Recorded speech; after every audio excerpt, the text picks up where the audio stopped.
কিন্তু আমাকে স্টেজের উপরই বেশি না, মাত্র ৪৫ মিনিটের বেশি সময় বসিয়ে রাখা হয়েছে, যার কারণে আমাকে কথা বলতে হয়েছে খুব কম সময়। কেন?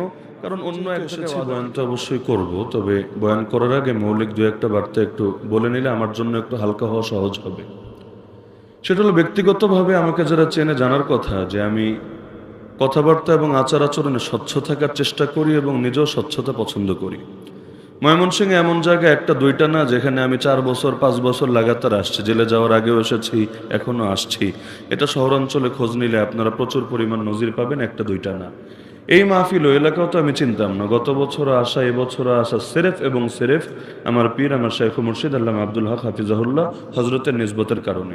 গতবারও দাওয়াত দেওয়া হয়েছে হুজুরের হাওলা দিয়ে, এবছরও দাওয়াত দেওয়া হয়েছে হুজুরের হাওলা দিয়ে।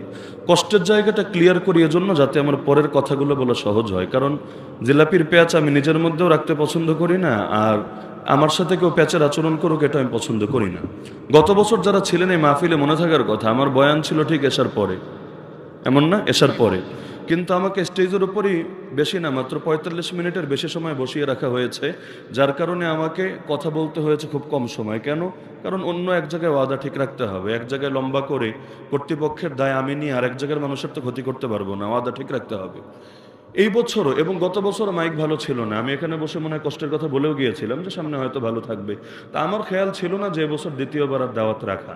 তারপরও হজরতের নিসবত, এখনও ডায়েরিতে হুজুরের নাম লেখা, হুজুরের হাওলা দিয়ে দাওয়াত দেওয়া হলো। দাওয়াত ছিল 10:30টায়, তারপরও কর্তৃপক্ষ এক সপ্তাহ ধরে চাপাচাপি করছেন, না হুজুর আসতে হবে 12টায়। অন্য মাহফিল আপনি পিছান, আগান, তারপর এটারে আপনি শেষে করবেন। গত বছর বাদেশা করেছেন, এরপর মাহফিল ভেঙে গেছে, এই হয়েছে সেই হয়েছে। এটাও ঝামেলা হয়েছে তাদেরকে ম্যানেজ করতে, আলহামদুলিল্লাহ তাও হয়েছে। যদিও হওয়ার কারণে তারা প্রতিশোধও নিয়ে নিয়েছে। প্রতিশোধ কেমনে নেয় বোঝেনি তো, যারা চুক্তি টুক্তি করে না, তাহলে প্রতিশোধ নেওয়ার সময় লেনদেনের সময় নিয়ে নিবে যে হুজুর আমাদের টাইম লস করেছেন, ঠিক আছে এমন কিছু দিয়ে দিলাম, আপনার গাড়ি ভাড়া উসুল হবে না, তো ঠিক আছে যা করার করেছে আলহামদুলিল্লাহ। আমি এগুলো খুলে দেখিও না, কোনোদিন কাউরে এটা নিয়ে কিছু বলিও না। যদি কেউ এক পয়সাও না দেয় আমি নেওয়ার জন্য বসে থাকি না। গত বছর আপনাদের মনে থাকার কথা, আমি চলে যাচ্ছিলাম, অনেক দূর দৌড়ে গিয়ে মনে হয় কর্তৃপক্ষ সাক্ষাৎ করেছে, মোটামুটি 200-400 মিটার হবে এরপর গিয়ে। তারপর আবার এলাকা থেকে কিছু যুবক ফোন দিয়েছে, হুজুর আপনারা কত দিয়েছে? আমি বললাম এই প্রশ্ন আমার করার কোনো উচিতই নাই, কত দিয়েছে না দিয়েছে এগুলো আমি কোনোদিন আলাপে তুলিও না, কোনোদিন বলিও না। বললো না হুজুর এলাকায় খুব গন্ডগোল হচ্ছে, একটু বলতে হবে। আচ্ছা কি গন্ডগোল? পরে বললো যে হুজুর আমরা শুনেছি মনে হয় একটু ঘাপলা হয়েছে লেনদেনে। পরে এখন ওই তারা বলার পরে খাম খুলে বললাম না যে এই পরিমাণ আছে, বললো ইন্না লিল্লাহ, আমরা তো এই পরিমাণ দিয়েছিলাম, মাঝখানেরটা হাওয়া হয়ে গেছে। যাই হোক, তা আগেরটা আগে, পাস্ট ইজ পাস্ট। এবছর অবশেষে টাইমটা হলো 12টায়, আমিও আসলাম 12:08 গাড়ি থামলো। আমি দিলে দিলে একটু লজ্জিত ছিলাম যে একটু দেরি হয়েছে, না জানি আবার কেউ কিছু জিজ্ঞাসা করে, রাস্তাঘাটের ব্যাপার হতেই পারে, আমি চেষ্টা করি ওয়াদা ঠিক রাখার। তো নামার পরেও স্টেজের মধ্যে আসলাম, কিন্তু আসার পরে আমার কাছে মনে হচ্ছিল আমি মহাপাপ করে ফেলেছি, মহাকবিরা গুনাহ করে ফেলেছি। আমার আসলে আসা উচিত হয় নাই, আমার আরও 1 ঘন্টা 2 ঘন্টা আধা ঘন্টা যখনই হোক তারপর আমার আসলে ভালো হতো। আমি এসে বিরাট বড় অপরাধ করেছি। যাক আলহামদুলিল্লাহ, তারপরও পাশে লজ্জিত হয়ে বসে থাকলাম। আমার চেহারা দেখলেই বোঝার কথা যে আমার ভেতরে কি হালতটা চলছে। তারপরও যাক, আগের বক্তা হয়তো মনে কষ্ট নিয়ে গিয়েছেন, কারণ তিনি হয়তো আরো লম্বা সময় বয়ান করতেন। আমি জানি না কখন তিনি উঠেছেন বা কখন শেষ করার কথা। আমি তো আমার ওয়াদা ঠিক রাখতে চেয়েছি, অন্যেরটা তো আমি জানিও না। আসার পরে মাইকের মেশিনের দিকেও তাকালাম, বুঝলাম গত বছরও যে সমস্যা এবছর একই সমস্যা। জিজ্ঞাসা করলাম আপনাদের বলেছে?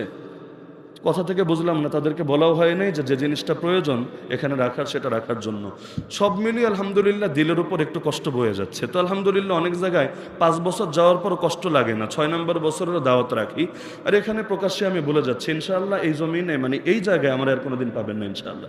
এত যদি মনে করেন আজকে ক্ষোভ মেটাবেন, যাওয়ার সময় হুজুরের হাদিয়া দিব না, দিয়েন না। আপনার হাদিয়ার আমি ধারধারি না, ওটার জন্য বসে থাকবো না ইনশাআল্লাহ। কিন্তু দিলের কষ্টের জায়গা এটা। এমনও মনে আছে 3-4 বছর আগে এক মাঠে বলে এসেছিলাম আর আসবো না।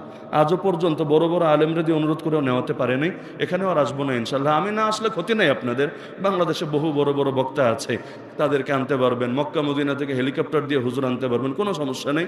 কিন্তু আমি আসবো না, সবাই সাক্ষী রেখে বলে গেলাম ইনশাআল্লাহ। এবার আসি মূল আলোচনায়। কষ্টটা বলে ফেললাম যাতে অন্তত আলোচনাটা করতে পারি, না হলে আসলে আমার ধৈর্য এতটা কম, আমি অন্য আগের মতো যদি ধৈর্য আরও বেশি ঘাটতি থাকতো আমি বের হয়ে গাড়িতে উঠে চলে যেতাম। কিন্তু যাই হোক, আমি কিছু সময় কথা বলবো। আর আমাদের মাহফিলের অন্যতম মেহমান আমাদের ভাই ওয়াসিক বিল্লাহ নোমানি, তিনি আমার সাথে একটু আগে কথা হয়েছে, আসছেন। তিনি আসলে ইনশাল্লাহ আমি স্টেজ ছেড়ে দেব। আল্লাহ রসুল সাল্লাল্লাহু আলাইহি ওয়াসাল্লাম যেটা বলেছি এটা অন্তরের মধ্যে গেঁথে রাখেন, ভুলে যান। আমি আমার বয়ান স্বাভাবিকভাবেই করবো ইনশাআল্লাহ। এটার কারণে মনে আবার এটা ভাবার দরকার নেই